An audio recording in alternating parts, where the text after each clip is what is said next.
Stimule la réflexion. Nourrit le dialogue. Cube. On n'a pas tant parlé d'art et culture hier. Aujourd'hui, on n'en a pas tant que ça non plus, mais on va faire un petit temps d'arrêt de ce côté-là. L'année 2024 en aura été une de retour dans l'œil du public pour Céline Dion. Je pense que c'est incontestable. En tout cas, on regardait le nombre de pages de journaux qu'elle a occupé cette année.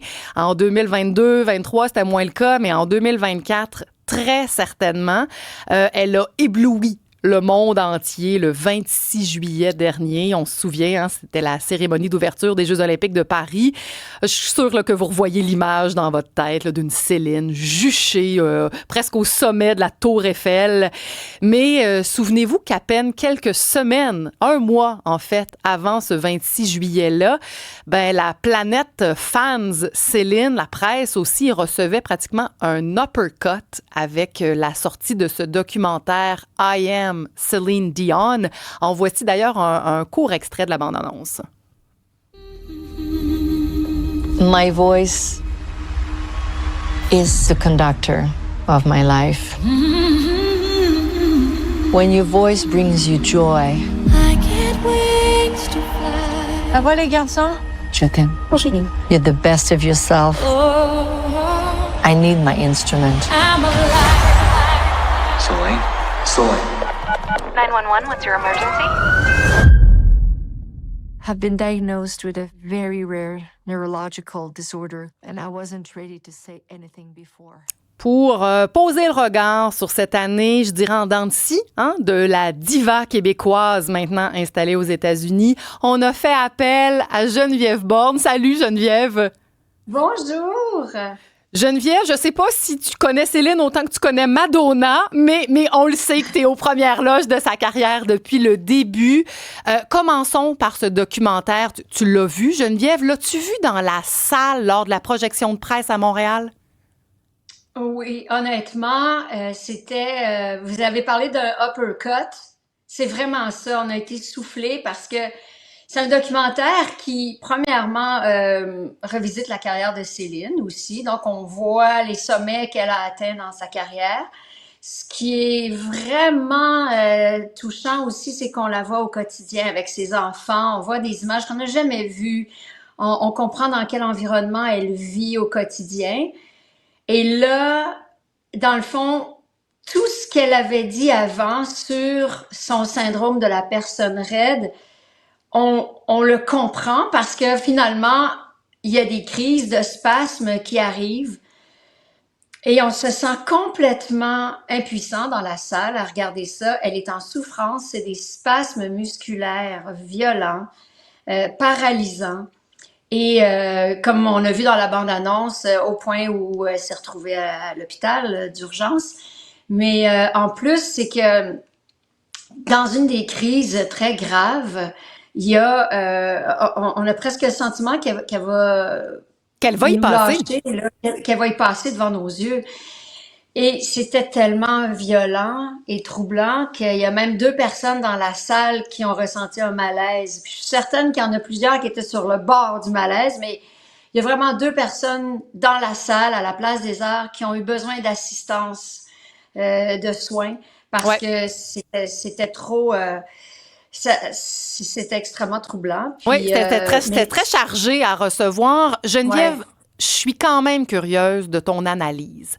Céline Dion, soyons pas dupes, là, elle est au pays là, des Stones, des Beatles, de tout ce qu'elle offre d'elle-même est pesé sous pesé. C'est vrai, c'est une Céline Dion comme on ne l'avait jamais vue, c'est sûr. Vraiment. Elle a donné son aval à ça. Dans l'opération Machine Inc., Céline Dion, c'est quoi ton analyse? Pourquoi elle nous a... Elle n'était pas tenue de se rendre aussi visiblement vulnérable. Oui, pourquoi elle est allée aussi loin? Moi, je pense que c'est parce qu'elle a tellement annulé de spectacles. Puis c'était annulation après annulation. Après ça, il y avait un peu d'espoir. Après ça, annulation encore. Annulation totale de la tournée. Et il y a beaucoup de gens, puis on le voyait sur les réseaux sociaux, qui disaient « Ah, dans le fond, c'est parce que ça y tente pas, ça y tente plus. Il y en a qui disaient, ben c'est pas grave si elle chante pas pareil comme d'habitude, elle devrait faire les shows pareil. Fait que je pense qu'elle a vraiment voulu montrer la gravité de sa situation pour que ses fans comprennent, pour que ses fans fassent oh mon Dieu, OK, prends le temps de te soigner, prends le temps de guérir, on va t'attendre. Je pense qu'il a fallu qu'elle aille jusque-là pour que les gens comprennent. C'est pour ça. Comment t'as reçu, encore une fois, là, un documentaire, il y a quand même une réalisation. Donc, il y a un point de vue qu'on nous sert et il y a sans doute des points de vue qu'on nous sert pas. Mettons de côté, évidemment, les moments de crise très, très, très troublants qu'on a vus. Moi, j'ai été... C'est pas que je m'en doutais pas, mais là, de le voir, j'ai été attristée de la monotonie de son quotidien. Elle a tout, cette femme-là. Elle est riche. Le film se déploie sur la lenteur. C'est 1h40. On dirait que les jours dans sa maison se ressemblent tous. On la voit prendre de la médication, prendre soin d'elle, évidemment. Mais je me disais, oh là là, quelle démonstration de grande solitude. C'est ce que beaucoup de gens ont souligné, mais il faut dire qu'elle est quand même très entourée. Elle est très entourée de... Tu sais, je pense qu'elle a une de ses sœurs qui est toujours avec elle, puis elle a son équipe, son manager, tout ça, puis c'est des gens qui sont devenus des amis. Puis forcément, ces gens-là se sont placés derrière les caméras pour laisser Céline vivre son quotidien, justement, pour qu'on puisse capter des tranches de vie. Moi, elle m'a tellement charmée, là, sa façon d'être tellement... C'est parce que souvent en entrevue, elle devient très clownesque, elle fait des blagues, elle part en chanson. Surtout au Québec, absolument, oui. Oh mon Dieu, oui. Mais là, on la voit parler avec ses enfants, puis je l'ai trouvée tellement charmante, tellement vraie. Et ça, c'est un côté qu'on voit pas souvent. Elle n'est pas en représentation. Ben, tu peux pas être complètement détaché quand tu sais qu'il y a des caméras devant toi, mais je veux dire, je sentais vraiment comme si on voyait sa vraie personnalité au quotidien avec ses enfants, puis tout ça, puis sa vulnérabilité, puis genre, oh, plus rien à prouver, puis, tu sais, se battre pour avoir l'air hyper de bonne humeur quand ça va pas bien, c'est épuisant aussi. Hein. Fait qu'on sent toute sa vulnérabilité, puis ça m'a beaucoup plu. Alors, solitude, peut-être, mais je pense qu'elle est quand même bien entourée. Ce documentaire-là, je le rappelle, est sorti le 25 juin sur Prime. La grande majorité des gens avaient de forts doutes sur sa capacité à remonter sur scène. Une tournée, on n'en est pas là, mais donc, on est 1 mois avant les Jeux olympiques de Paris. Il y a une rumeur qui prend forme, qui s'amplifie. Puis là, de plus en plus, on a l'impression que Céline Dion prendra peut-être part aux cérémonies d'ouverture des Jeux olympiques de Paris. Ouais. Deuxième uppercut, Geneviève. Si on l'attendait peut-être pas dans toute sa magnitude. Là, ça dépasse presque l'entendement, ce qu'elle nous a servi, Céline Dion. René lui disait souvent, il faut que tu sois bonne quand ça compte. Je pense que là-dessus, ça l'a fait. Oui, puis ce qui était extrêmement étonnant, c'est à quel point elle a bien chanté, puis ça a été dit et redit, elle a chanté pour vrai. Là. Vrai de vrai, Geneviève, parce que ça refait encore de temps en temps les manchettes. Scott Price, son directeur musical, vous me direz, oui, mais c'est son directeur à elle. Quand même accordé une entrevue là-dessus, oui, ils avaient un plan B, mais elle a chanté. Oui, l'organisation des Jeux olympiques aussi le dit et redit. En tout cas, je pense qu'elle a chanté pour vrai. Et c'était spectaculaire parce que quand on vient de voir ce documentaire-là 1 mois avant, on a l'impression qu'on la reverra pas chanter avant des années parce qu'elle est incapable. Alors que là, comme une championne olympique, elle a chanté, mais d'une façon extraordinaire. Donc, il faut se dire que les images qu'on voit dans le documentaire ont été filmées précédemment et qu'entre-temps, elle a eu le temps de reprendre des forces, d'avoir des traitements, d'avoir des médicaments qui l'aident à contrôler son état.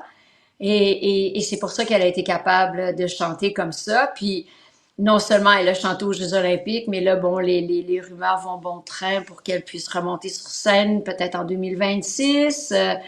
Mais moi, j'étais à Paris pendant les Jeux olympiques. C'est vrai? Oui, puis je l'ai regardé à la télé parce qu'il pleuvait à Sio dehors. Oui.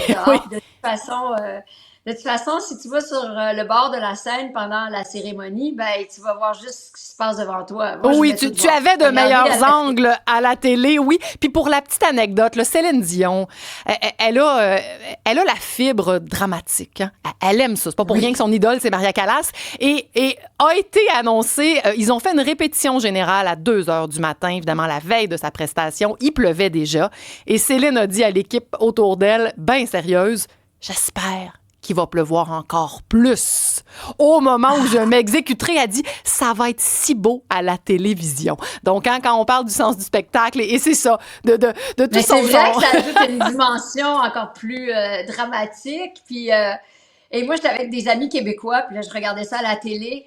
Puis là, plus on voyait la cérémonie se dérouler, puis là, on a vu la conciergerie, on a vu le Grand Palais.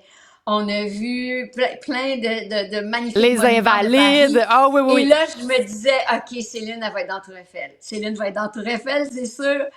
Et puis, en effet, elle était dans la Tour Eiffel. Puis, oh mon Geneviève, Dieu, elle n'était pas dans la Tour Eiffel, elle était la Tour Eiffel. Elle était la Tour Eiffel. Ben ouais. Puis, il n'y avait rien de plus grandiose qui aurait pu être imaginé. Tu sais, Céline Dion, dans la Tour Eiffel, en juste français, au-dessus du grand logo des Jeux olympiques, en français. Oui, parce qu'elle avait chanté à Atlanta en 96. Bon, évidemment, elle était en sol américain, elle a chanté en anglais, mais là, moi, je veux pas haïr ça. Bon, évidemment, grande chanson dédiée de Piaf, c'est pas la mais... Tour Eiffel, tu sais, c'est la Tour Eiffel, c'est extraordinaire, là. Fait que, tu sais, on l'appelle la Grande Dame, la Tour Eiffel, ben là, Céline, c'était la Grande Dame. Ouais, il fallait mettre des S ce jour-là.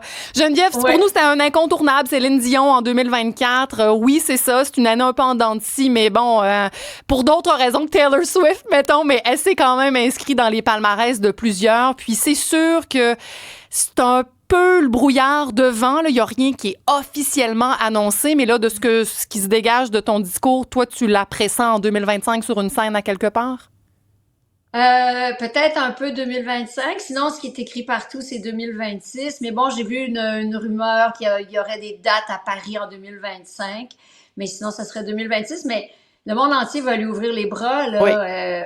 Oui. Que ce soit Las Vegas qui l'accueille tout le temps comme une reine ou que ce soit n'importe quoi. Mais je pense que elle va le faire à sa façon, puis les gens vont avoir une compréhension aussi de son état.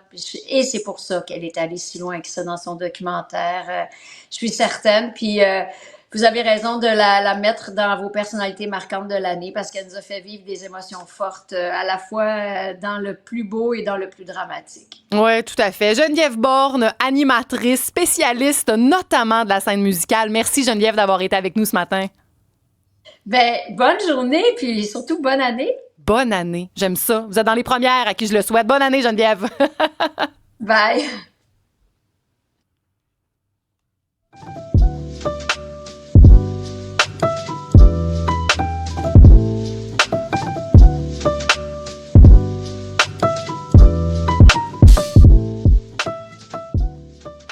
On est en plein cube des fêtes. Si jamais vous êtes en manque de bons plans pour ce soir, je ne sais pas si vous êtes à Montréal ou si vous n'êtes pas trop loin, mais sachez, ça arrive quelques fois par année, c'est pas encore régulier, mais pour les couches tard, les couches très tard, c'est ceux qui ont la petite fibre européenne, là, eh bien, il y a 2 artères majeures à Montréal qui fermeront pas, finalement.